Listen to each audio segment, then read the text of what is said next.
Urdu audio books .com پر آپ سن رہے ہیں سیرت سرور عالم صلی اللہ علیہ وآلہ وسلم، جلد اول، تالیف مولانا سید ابوالعلا مودودی، آواز وجیح احمد صدیقی، پروڈیوسر اظہر نیاز۔ باب 19، سیرت کا پیغام۔ یہ مولانا سید ابوالعلا مودودی کی وہ تقریر ہے جو 22 اکتوبر 1975 کو پنجاب یونیورسٹی یونین کی دعوت پر یونیورسٹی کے نئے کیمپس میں کی گئی تھی۔ مرتبین: جناب وائس چانسلر صاحب، صدر انجمن اتحاد طلباء اور طالبین و طالبات، مجھے دعوت دی گئی ہے کہ میں آپ کے اس اجتماع میں رسول اللہ صلی اللہ علیہ وآلہ وسلم کی سیرت کے پیغام پر کچھ عرض کروں۔ اس مضمون پر اگر منطقی ترتیب کے ساتھ کلام کیا جائے تو سب سے پہلے ہمارے سامنے یہ سوال آتا ہے کہ ایک نبی کی سیرت ہی کا پیغام کیوں، کسی اور کا پیغام کیوں نہیں، اور انبیاء میں سے بھی صرف سیدنا محمد صلی اللہ علیہ وآلہ وسلم ہی کی سیرت کا پیغام کیوں، دوسرے انبیاء اور پیشوایان مذاہب کی سیرتوں کا پیغام کیوں نہیں؟ اس سوال پر آغاز ہی میں بحث کرنا اس لیے ضروری ہے کہ ہمارا ذہن اس بات پر پوری طرح مطمئن ہو جائے کہ در حقیقت ہم قدیم اور جدید زمانوں کے کسی رہنما کی سیرت میں نہیں بلکہ ایک نبی کی سیرت ہی میں ہدایت پا سکتے ہیں، اور کسی دوسرے نبی یا پیشوائے مذہب کی زندگی میں نہیں بلکہ محمد صلی اللہ علیہ وآلہ وسلم کی زندگی ہی میں ہم کو وہ صحیح اور مکمل ہدایت مل سکتی ہے جس کے ہم فی الواقع محتاج ہیں۔ خدائی ہدایت کی ضرورت۔ یہ ایک ناقابل انکار حقیقت ہے کہ علم کا سرچشمہ اللہ تعالیٰ کی ذات ہے جس نے اس کائنات کو بنایا ہے اور اس میں انسان کو پیدا کیا ہے۔ اس کے سوا کائنات کی حقیقتوں کا اور خود انسانی فطرت اور اس کی حقیقت کا علم اور کس کو ہو سکتا ہے؟ خالق ہی تو اپنی مخلوق کو جان سکتا ہے۔ مخلوق اگر کچھ جانے گا تو خالق کے بتانے ہی سے جانے گا۔ اس کے پاس خود اپنا کوئی ذریعہ ایسا نہیں ہے جس سے وہ حقیقت کو جان سکے۔ اس معاملے میں دو قسم کی چیزوں کا فرق اچھی طرح سمجھ لینا چاہیے تاکہ غلط مبحث نہ ہونے پائے۔ ایک قسم کی چیزیں وہ ہیں جنہیں آپ حواس سے محسوس کر سکتے ہیں اور ان کے ذریعے سے حاصل ہونے والی معلومات کو فکر و استدلال اور مشاہدات و تجربات کی مدد سے مرتب کر کے نئے نئے نتائج تک پہنچ سکتے ہیں۔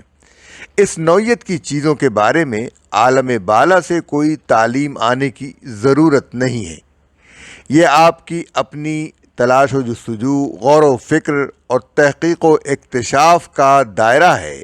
اسے آپ پر چھوڑا گیا ہے کہ آپ اپنے گرد و پیش کی دنیا میں پائی جانے والی اشیاء کو ڈھونڈ ڈھونڈ کر نکالیں، ان میں کام کرنے والی قوتوں کو معلوم کریں، ان کے اندر کار فرما قوانین کو سمجھیں اور ترقی کی راہ میں آگے بڑھتے چلے جائیں۔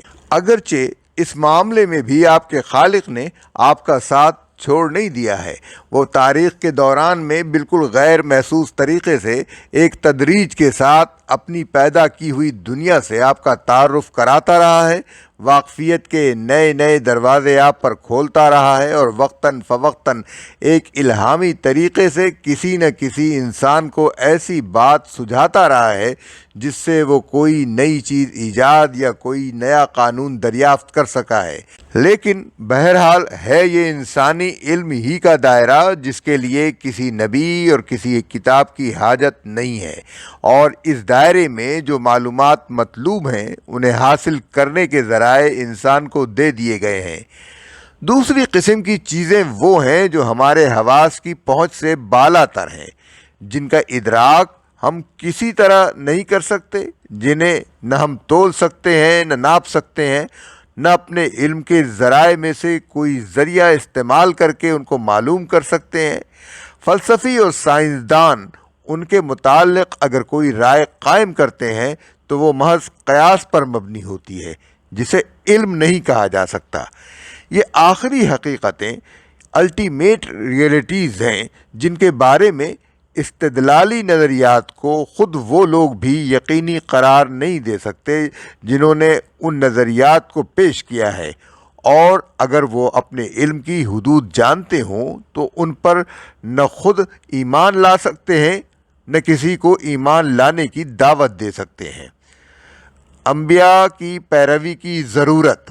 اس دائرے میں علم اگر پہنچتا ہے تو صرف اللہ تعالیٰ کی ہدایت سے پہنچتا ہے، کیونکہ وہی حقائق کا جاننے والا ہے، اور جس ذریعے سے اللہ تعالیٰ انسان کو یہ علم دیتا ہے وہ وہی ہے جو صرف انبیاء پر نازل ہوتی ہے۔ اللہ تعالیٰ نے آج تک کبھی یہ نہیں کیا کہ ایک کتاب چھاپ کر ہر انسان کے ہاتھ میں دے دی ہو اور اس سے کہا ہو کہ اسے پڑھ کر خود معلوم کر لے کہ تیری اور کائنات کی حقیقت کیا ہے، اور اس حقیقت کے لحاظ سے دنیا میں تیرا طرز عمل کیا ہونا چاہیے۔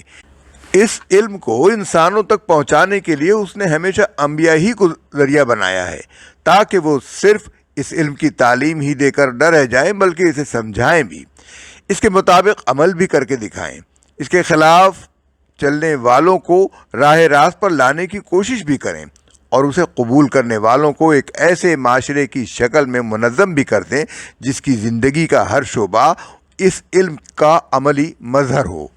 اس مختصر بیان سے یہ بات واضح ہو جاتی ہے کہ ہم رہنمائی کے لیے صرف ایک نبی کی سیرت ہی کے محتاج ہیں۔ کوئی غیر نبی اگر نبی کا پیرو نہ ہو تو خواہ وہ کیسا ہی متحبر عالم اور دانا و فرزانہ ہو، ہمارا رہنما نہیں ہو سکتا، کیونکہ اس کے پاس حقیقت کا علم نہیں ہے، اور جسے حقیقت کا علم نہ ہو وہ ہمیں کوئی صحیح و برحق نظام حیات نہیں دے سکتا۔ محمد صلی اللہ علیہ وآلہ وسلم کے سوا دوسرے انبیاء سے ہدایت نہ ملنے کی وجہ۔ اب اس سوال کو لیجئے کہ جن بزرگوں کو ہم انبیاء کی حیثیت سے جانتے ہیں اور جن پیشوایان مذاہب کے بارے میں گمان کیا جا سکتا ہے کہ شاید وہ نبی ہوں، ان میں سے ہم صرف ایک محمد رسول اللہ صلی اللہ علیہ وسلم ہی کی سیرت سے کیوں پیغام حاصل کرنے کی کوشش کرتے ہیں؟ کیا یہ کسی قسم کے تعصب کی وجہ سے ہے یا اس کی کوئی معقول وجہ ہے؟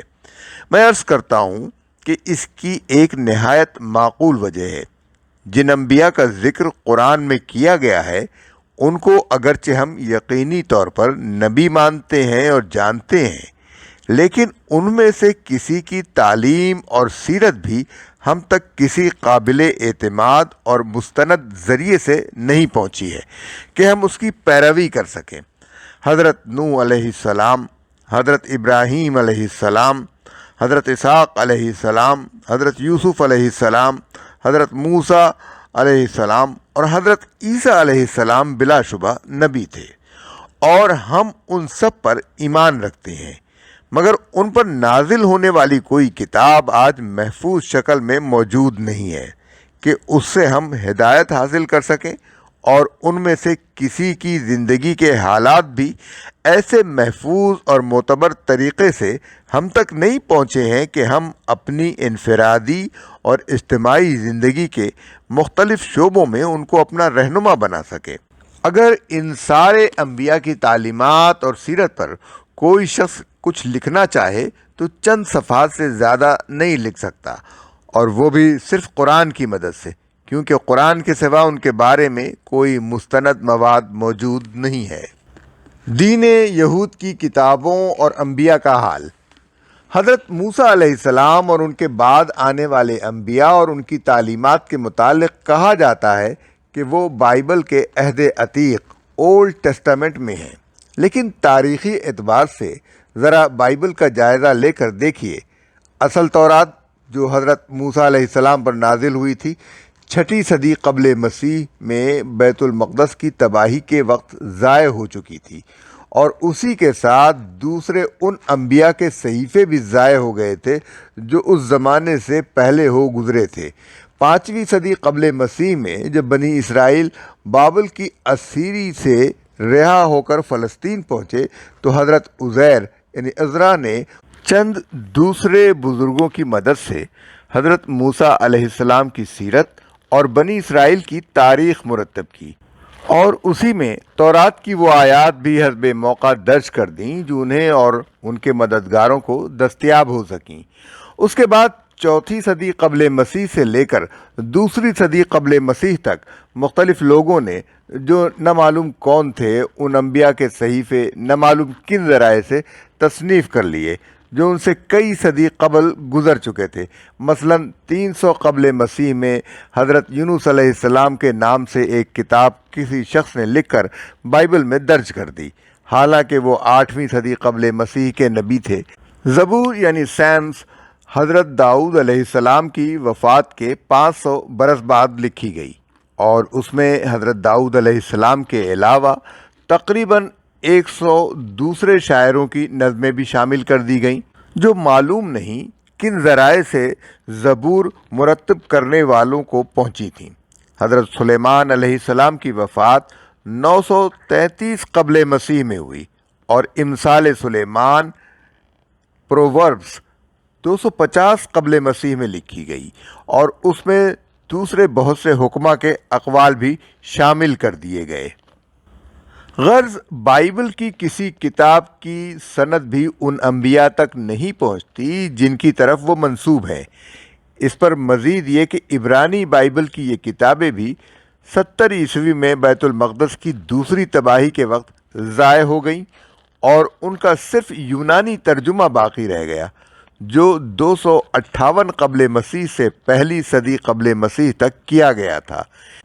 عبرانی بائبل کو دوسری صدی عیسوی میں یہودی علماء نے ان مسودات کی مدد سے مرتب کیا جو بچ رہ گئے تھے۔ اس کا قدیم ترین نسخہ جو اب پایا جاتا ہے 916 عیسوی کا لکھا ہوا ہے۔ اس کے سوا اور کوئی عبرانی نسخہ اب موجود نہیں ہے۔ بحیرہ مردار ڈیڈ سی کے قریب غار قمران میں جو عبرانی خریطے اسکرولز ملے ہیں وہ بھی زیادہ سے زیادہ دوسری اور پہلی صدی قبل مسیح کے لکھے ہوئے ہیں، اور ان میں بائبل کے صرف چند منتشر اجزاء ہی پائے جاتے ہیں۔ بائبل کی پہلی 5 کتابوں کا جو مجموعہ سمیریٹنس کے ہاں رائج ہے، اس کا قدیم ترین نسخہ 11ویں صدی عیسوی کا لکھا ہوا ہے۔ یونانی ترجمہ جو تیسری اور دوسری صدی قبل مسیح میں کیا گیا تھا وہ بے شمار غلطیوں سے لبریز تھا، اور اس ترجمے سے لاطینی زبان کا ترجمہ دوسری اور تیسری صدی عیسوی میں ہوا۔ حضرت موسیٰ علیہ السلام اور بعد کے انبیاء بنی اسرائیل کے حالات اور تعلیمات کے بارے میں اس مواد کو آخر کس معیار کے لحاظ سے مستند یا آتھینٹک کہا جا سکتا ہے؟ اس کے علاوہ یہودیوں میں کچھ سینہ بسینہ روایات بھی پائی جاتی تھیں جنہیں زبانی قانون اورل لا کہا جاتا تھا۔ یہ 1300-1400 برس تک غیر مکتوب رہیں۔ دوسری صدی عیسوی کے آخر اور تیسری صدی کے آغاز میں ربی یہودا بن شمعون نے ان کو مشنا کے نام سے تحریری شکل دی۔ فلسطینی علماء یہود نے ان کی شرح حلقہ کے نام سے، اور بابلی علماء نے ہگادہ کے نام سے تیسری اور 5ویں صدی میں لکھی، اور انہی 3 کتابوں کا مجموعہ تلمود کہلاتا ہے۔ ان کی کسی روایت کی کوئی سند نہیں ہے جن سے معلوم ہو سکے کہ یہ کن لوگوں سے کن لوگوں تک پہنچی۔ حضرت عیسیٰ علیہ السلام اور دین نصارہ کی کتابوں کا حال کچھ ایسا ہی حال حضرت عیسیٰ علیہ السلام کی سیرت اور تعلیمات کا ہے۔ اصل انجیل جو خدا کی طرف سے وحی کے ذریعے ان پر نازل ہوئی تھی اسے انہوں نے زبانی ہی لوگوں کو سنایا، اور ان کے شاگردوں نے بھی زبانی ہی اسے دوسروں تک اس طرح پہنچایا کہ آن جناب کے حالات اور انجیل کی آیات سب کو خلط ملط کر دیا۔ ان میں سے کوئی چیز بھی مسیح علیہ السلام کے زمانے میں یا ان کے بعد لکھی ہی نہیں گئی۔ لکھنے کا کام ان عیسائیوں نے کیا جن کی زبان یونانی تھی، حالانکہ حضرت عیسیٰ علیہ السلام کی زبان سریانی، سریاک یا آرامی ارمیک تھی، اور ان کے شاگرد بھی یہی زبان بولتے تھے۔ یونانی زبان بولنے والے بہت سے مصنفین نے ان روایات کو آرامی زبان میں سنا اور یونانی میں لکھا۔ ان مصنفین کی لکھی ہوئی کتابوں میں سے کوئی بھی 70 عیسوی سے پہلے کی نہیں ہے، اور ان میں سے کسی نے بھی کسی واقعے یا حضرت عیسیٰ علیہ السلام کی کسی قول کی سند نہیں بیان کی، جس سے معلوم ہوتا ہے کہ انہوں نے کون سی بات کس سے سنی تھی۔ پھر ان کی لکھی ہوئی کتابیں بھی محفوظ نہیں رہیں۔ بائبل کے نئے عہد نامے یعنی نیو ٹیسٹامنٹ کے ہزاروں یونانی نسخے جمع کیے گئے، مگر ان میں سے کوئی بھی 4 صدی عیسوی سے پہلے کا نہیں ہے، بلکہ زیادہ تر 11ویں سے 14ویں صدی تک کے ہیں۔ مصر میں پائپرس پر لکھے ہوئے جو منتشر اجزاء ملے ہیں، ان میں سے بھی کوئی 3 صدی سے قدیم تر نہیں ہے۔ یونانی سے لاطینی زبان میں ترجمہ کس نے، کب اور کہاں کیا، اس کے متعلق کچھ معلوم نہیں۔ 4 صدی میں پوپ کے حکم سے اس پر نظر ثانی کا کام کیا گیا۔ پھر 16ویں صدی میں اسے چھوڑ کر یونانی سے لاطینی زبان میں ایک نیا ترجمہ کر دیا گیا۔ یونانی سے سریانی زبان میں 4 انجیلوں کا ترجمہ غالباً 200 عیسوی میں ہوا تھا، مگر اس کا بھی قدیم ترین نسخہ جو اب پایا جاتا ہے 4 صدی کا لکھا ہوا ہے، اور 5ویں صدی کا جو قلمی نسخہ ملا ہے وہ اس سے کافی مختلف ہے۔ سریانی سے جو عربی ترجمے کیے گئے ہیں، ان میں سے بھی کوئی ترجمہ 8ویں صدی سے پہلے کا نہیں ہے۔ یہ بھی ایک عجیب بات ہے کہ 70 کے قریب انجیلیں لکھی گئی تھیں، مگر ان میں سے صرف 4 کو پیشوایان دین مسیح نے قبول کیا اور باقی سب کو رد کر دیا۔ کچھ نہیں معلوم کہ قبول کیا تو کیوں اور رد کیا تو کیوں۔ کیا اس مواد کی بنا پر حضرت عیسیٰ علیہ السلام کی سیرت اور ان کی تعلیمات کو کسی درجے میں بھی مستند مانا جا سکتا ہے؟ زردشت کی سیرت اور تعلیمات کا حال۔ دوسرے پیشوایان مذاہب کا معاملہ بھی اس سے کچھ مختلف نہیں۔ مثلاً زردشت، زوراسٹر کو لیجئے، جس کا صحیح زمانہ پیدائش بھی اب ٹھیک معلوم نہیں۔ زیادہ سے زیادہ جو بات کہی گئی ہے وہ یہ ہے کہ سکندر کی فتح ایران سے 250 سال پہلے اس کے وجود کا پتہ چلتا ہے، یعنی مسیح سے 550 سال قبل۔ اس کی کتاب اوستا اپنی اصل زبان میں اب ناپید ہے، اور وہ زبان بھی مردہ ہو چکی ہے جس میں وہ لکھی یا زبانی بیان کی گئی تھی۔ 9ویں صدی عیسوی میں اس کے بعض اجزاء کا ترجمہ 9 جلدوں میں تشریح کے ساتھ کیا گیا تھا، مگر ان میں سے پہلی 2 جلدیں ضائع ہو گئیں، اور اب اس کا جو قدیم ترین نسخہ پایا جاتا ہے وہ 13ویں صدی کے وسط کا لکھا ہوا ہے۔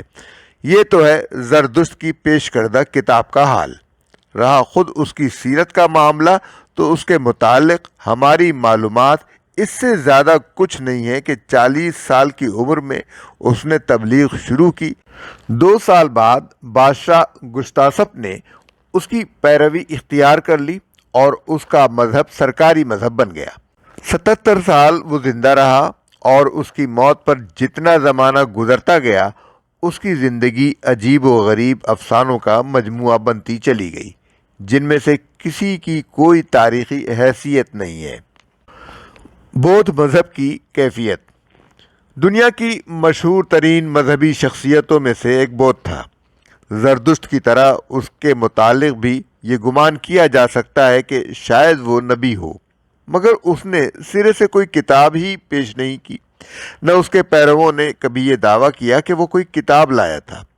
اس کی وفات کے 100 سال بعد اس کے اقوال اور حالات کو جمع کرنے کا سلسلہ شروع کیا گیا اور صدیوں تک چلتا رہا، مگر اس طرح کی جتنی کتابیں بودھ مذہب کی اصل کتابیں سمجھی جاتی ہیں، ان میں سے کسی کے اندر بھی کوئی سند درج نہیں ہے جس سے معلوم ہو کہ کس ذریعے سے ان احوال و اقوال اور تعلیمات کے مرتب کرنے والوں کو بودھ کے حالات اور اس کے اقوال پہنچے تھے۔ صرف محمد صلی اللہ علیہ وآلہ وسلم کی سیرت اور تعلیمات محفوظ ہیں۔